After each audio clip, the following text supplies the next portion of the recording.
భగవద్భక్తి అనేది మనిషికి భగవద్భక్తి అనేది మాత్రం మనిషికి ఉంటే సరిపోదు. ఆ భగవంతుడి యొక్క తత్వం ఏమిటి అనేదాన్ని కూడా మనం తెలుసుకోవాలి. ముందు అసలు ఏమైంది, చాలా ఆస్తిక్యం అంతా క్షీణించిపోయింది. అప్పుడు శంకరాచార్యులు అవతరణ చేసి ఆస్తిక్యాన్ని ఉపదేశించారు అందరికీ, అదైంది. ఆ తర్వాత ఏమైంది, ఆస్తిక్యం ఉపదేశించినా కూడా మళ్ళీ మన యొక్క సనాతన ధర్మంలో ఉండేటటువంటి సంప్రదాయాలు, వేరువేరు సంప్రదాయాలు ఏవైతే ఉన్నాయో ఈ సంప్రదాయాలను పెట్టుకొని మళ్ళీ పరస్పర ఘర్షణలు ప్రారంభమైనాయి. ఆస్తిక్యం ఉంది, అందరికీ ఆస్తిక్యం ఉంది. మన సనాతన ధర్మానికి చెందినటువంటి ప్రతి మార్గాన్ని అనుసరించే ప్రతి ఒక్కరూ ఆస్తికులే. అయితే వాళ్ళల్లో పరస్పరం మా సంప్రదాయమే గొప్పది, మా సంప్రదాయమే గొప్పది అనేటటువంటి ఘర్షణలు ఏర్పడినాయి. దాని ద్వారా మళ్ళీ మన యొక్క ధర్మానికి క్షీణస్థితి అనేది ఏర్పడింది. అప్పుడు శంకరాచార్యుల వారు ఏం చేశారు అనంటే, ఈ అన్ని మార్గాలకి ఒక ఐకమత్యాన్ని కలిగించారు, అన్ని సంప్రదాయాల్లోనూ ఐకమత్యాన్ని కలిగించారు. ఇక్కడ పరస్పరం ఘర్షణలు పడడానికి ఏ విధమైనటువంటి అవకాశం లేదు, అసలు దానికి ఆ అవసరమే లేదు.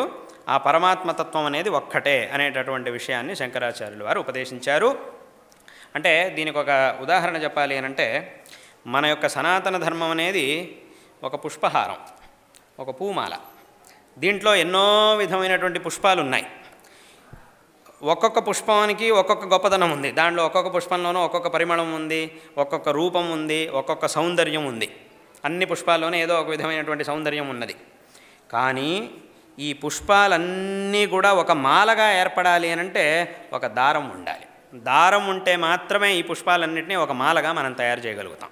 ఒక మాలగా తయారు చేస్తే మాత్రమే దాన్ని మనం భగవంతుడి యొక్క కంఠంలో వేయడానికి సాధ్యం అవుతుంది.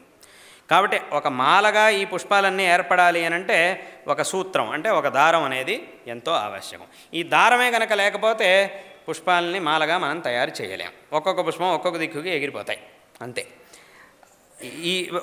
దాన్ని ఒక మాలగా తయారు చేసిన తర్వాత ఒకవేళ మళ్ళీ కనుక ఆ దారాన్ని తీసేసామంటే ఆ పూలన్నీ కింద పడిపోతాయి, ఒక్కొక్క పువ్వు ఒక్కొక్క దిక్కులో పోయి పడుతుంది. కానీ అదొక మాలగా ఉండాలి అనంటే లోపల ఒక దారం అనేది ఎంతో ఆవశ్యకం, ఒక సూత్రం అనేది ఉండాలి.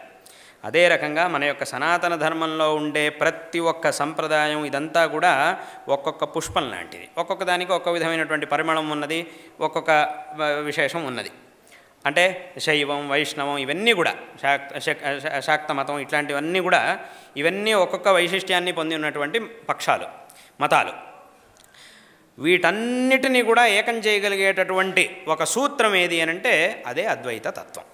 అటువంటి ఆ సూత్రస్థానీయమే ఈ అద్వైత తత్వం. శంకరాచార్యుల వారు ఈ ఉపనిషత్ ప్రతిపాద్యమైన అద్వైత తత్వాన్ని ఉపదేశించి ఆ సూత్రంతో, అందుకే వారిని షణ్మత స్థాపనాచార్య అని మనం అంటాం శంకరాచార్యుల వారిని.